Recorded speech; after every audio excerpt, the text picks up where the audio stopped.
Suatu hari, emas milik Raja Harun al-Rashid hilang di istana. Semua orang curiga bahwa salah satu pelayan istana yang mencuri, tapi tak ada bukti.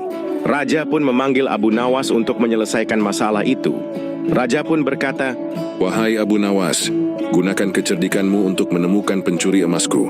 Abu Nawas lalu membagikan tongkat kayu yang panjangnya sama kepada semua pelayan. Ia berkata dengan suara tegas, "Bawa tongkat ini pulang. Ketahuilah, tongkat milik pencuri akan bertambah panjang di malam hari karena kuasa Allah." Malam itu semua pelayan merasa takut. Hanya pencuri yang benar-benar panik. Ia khawatir tongkatnya ketahuan, maka diam-diam ia memotong tongkat itu sedikit, supaya kalau besok bertambah panjang tetap sama dengan yang lain. Keesokan harinya Abu Nawas memeriksa semua tongkat. Benar saja, satu tongkat terlihat lebih pendek daripada yang lain.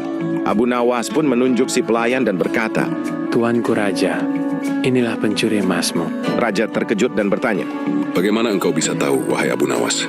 Abu Nawas tersenyum lalu menjelaskan, "Semua tongkat yang kubagikan, panjangnya sama. Aku katakan bahwa tongkat pencuri akan bertambah panjang di malam hari. Yang tidak bersalah tentu tidak akan mengubah tongkatnya, sebab mereka percaya pada keadilan Allah. Namun lihatlah, tongkat pelayan ini justru lebih pendek. Itu artinya, ia telah memotongnya karena takut rahasianya terbongkar. Dengan begitu jelas, dialah pencurinya." Mendengar penjelasan itu, Raja mengangguk kagum. Pelayan itu pun akhirnya mengaku.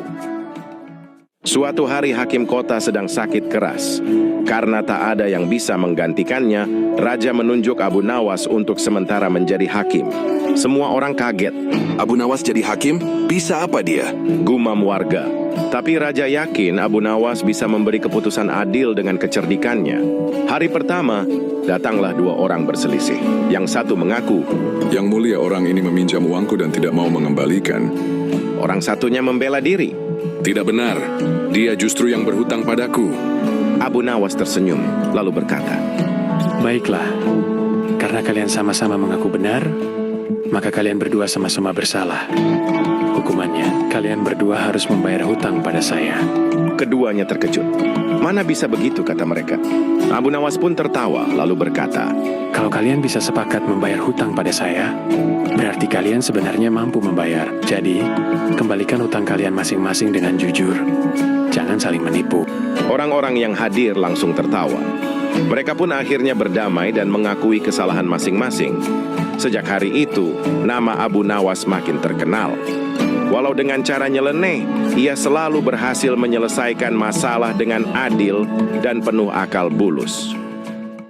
Suatu hari di pasar Baghdad, ada seorang pedagang kaya raya yang terkenal sombong.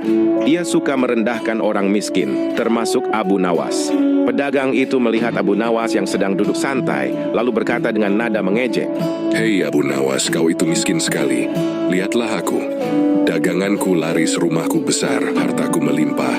Kau tidak ada apa-apanya dibandingkan aku." Abu Nawas tersenyum tipis, lalu menjawab santai, "Benar sekali, wahai tuan pedagang, aku memang tidak punya harta sebanyakmu. Tapi ada satu hal yang aku punya, sementara engkau tidak." Pedagang itu heran dan tertawa keras. Apa itu? Mana mungkin si miskin seperti kamu punya sesuatu yang lebih dari aku?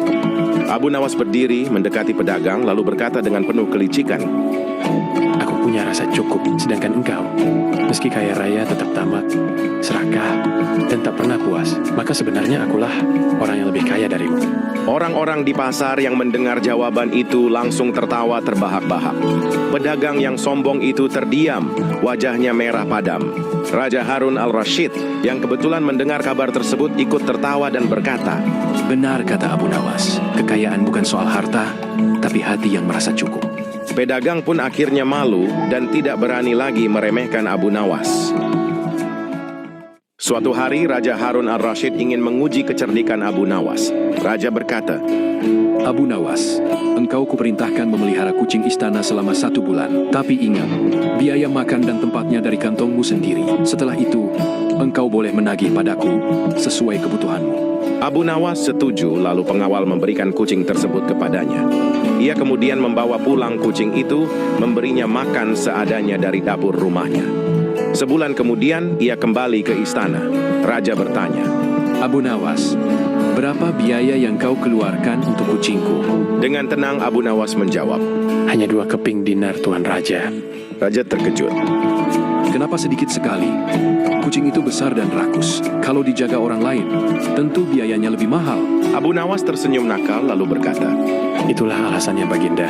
Kalau Baginda memberi kucing itu kepada orang lain, Baginda akan rugi besar. Tapi karena Baginda memberi pada saya, Baginda malah untung. Karena saya tidak pernah memberi makan lebih dari yang kucing itu butuhkan. Bukankah seorang raja harus bijak, memilih penjaga yang hebat? Raja pun tertawa terbahak-bahak mendengar jawaban Abu Nawas.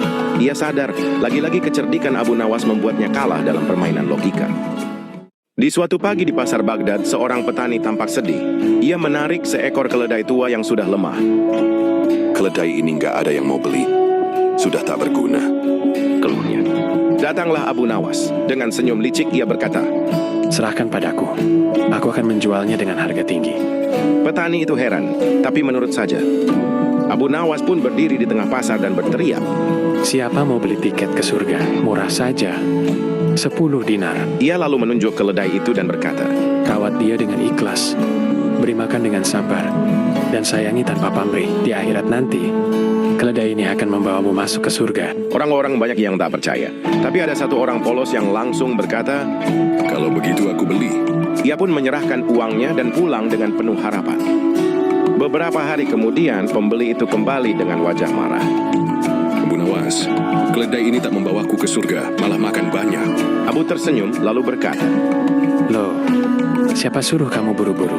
Aku bilangnya di akhirat nanti. orang-orang di pasar pun tertawa terbahak-bahak. Lalu Abu Nawas pun pergi meninggalkan pemuda tersebut.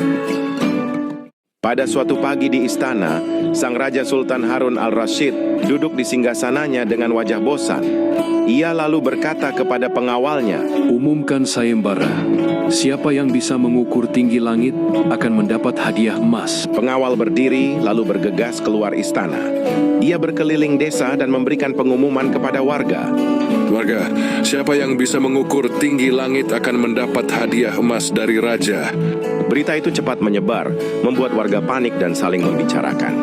Mana mungkin kita mengukur langit? Tingginya luar biasa. Keluh seorang warga.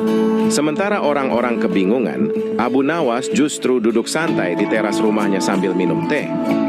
Seorang tetangga datang dan bertanya, Abu Nawas, kau ikut sayembara ini? Abu Nawas tersenyum dan menjawab, Tentu saja. Tapi aku tidak akan mengukur seperti orang biasa. keesokan harinya, halaman istana dipenuhi peserta. Ada yang memanjat pohon, ada yang membawa tongkat panjang, namun tak satu pun berhasil. Raja hanya menggeleng melihat kegagalan mereka. Lalu tibalah giliran Abu Nawas. Ia datang membawa pancing panjang dengan tali kuat. Raja heran melihatnya, lalu bertanya, Apa yang akan kau lakukan, wahai Abu Nawas? Hamba akan memancing awan, tuanku. Jika sudah dapat, hamba tarik ke bawah. Lalu kita ukur jaraknya. jawab Abu Nawas dengan santai. Mendengar itu semua orang terdiam sejenak, lalu meledak tertawa. Sang raja ikut tertawa terbahak-bahak. Kau memang tidak bisa mengukur langit, tapi kau yang paling cerdik di sini. Kata raja sambil menyerahkan hadiah emas kepada Abu Nawas.